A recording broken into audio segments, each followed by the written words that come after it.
Welcome back to Life and Books and Everything. I'm Kevin DeYoung. Today I'm reading from my piece on the World Opinions page entitled A Lesson from Liz Cheney's Loss.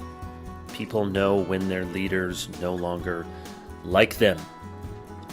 This is not going to be a deep dive into electoral politics. That's not my lane. But I do want to reflect on one lesson from Liz Cheney's 37-point defeat in Wyoming's Republican primary.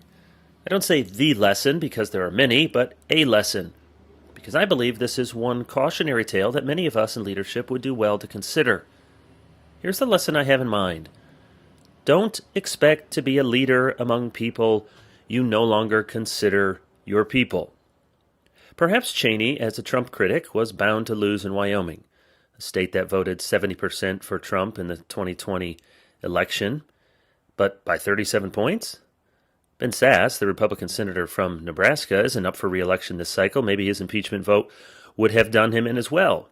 Sasse has long been outspoken in his criticism of Trump, and yet he won easily in 2020 in a deep red state, even outperforming Trump himself. Whatever you think of his politics, I think it's fair to say that Sasse has managed to still give every impression that he is a down-to-earth Nebraskan, that is eager to talk about all sorts of things that concern conservative Nebraskans, and that he respects and appreciates Nebraskans even when they disagree with some of his political convictions. In politics as well as in life, there is a fine line between speaking with courage, hoping to lead the people you love, and speaking with contempt, holding in derision the people you now find exasperating. As a father, I can rebuke my children from time to time because they know that I love them, and that rebuke is not mainly what I do. They can hear the hard things, I hope, because the dominant note from my mouth is not denunciation, but laughter, warmth, and joy. Likewise, if I have to say something hard to my church, I believe they would be open to hearing it because they know I am with them, I am for them, and I am one of them. One of the major problems I've seen over the past several years, and the problem cuts across institutions and networks on both the left and the right, is that the quote-unquote prophetic voice of rebuke, perhaps rightly needed at certain times when delivered in a thoughtful manner, can devolve from, I love you so much I need to speak up, into a constant harping on the same thing and not thinly veiled disgust for the people you are ostensibly trying to correct. There comes a point when the family or the tribe or the team or whatever you want to call it senses that you don't actually like the family, that you are constantly embarrassed by the tribe, and that you seem much more at home among some other team.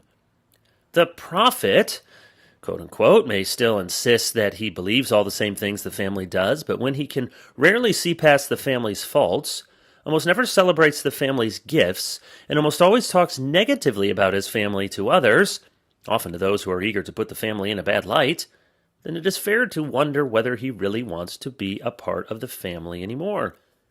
It's not automatically wrong to switch teams. Sometimes you change, sometimes the team changes, sometimes both. But then honesty demands that the change is acknowledged. I'm not thinking here so much about political parties as I am about voices in the church whose platform is predicated upon being an insider to something they are well on their way to stepping out of. There's nothing noteworthy about a PCUSA minister espousing progressive views on homosexuality, or an ordained woman wailing against patriarchy. But swap PCUSA for PCA, and the ordained woman for a self-described complementarian, and then the story has legs. That's when the prophets need to decide if they want to influence their people, or if those people are not really their people any longer. If all this sounds quite complicated, it doesn't have to be. We just need to be honest enough to ask ourselves some frank questions. What am I quick to celebrate? What sort of people am I quick to criticize? What would I publicly defend? What would I only privately critique? Who do I care to impress? Who do I find most impressive? Answer those questions and others like them, and the picture will come into focus. Identifying the official party registration or the official statement of faith often matters less than recognizing what things someone won't dare to utter and what things they won't stop talking about. In the end, you may choose to critique your former tribe from the outside. You decided you wanted to exert influence among a different constituency, fair enough. Just don't expect to lead people when you and they know you are no longer one of them. Once again, that's my piece latest piece in World Opinions, and encourage you to check it out. And just so you know, all of these pieces end up eventually. There's a bit of a delay on the World pieces, just so folks can go to World and find them there initially.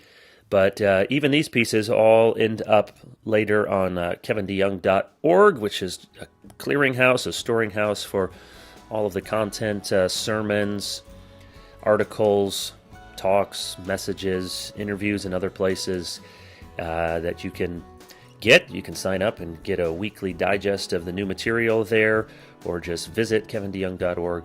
And in a few weeks' time, you will find this article there as well.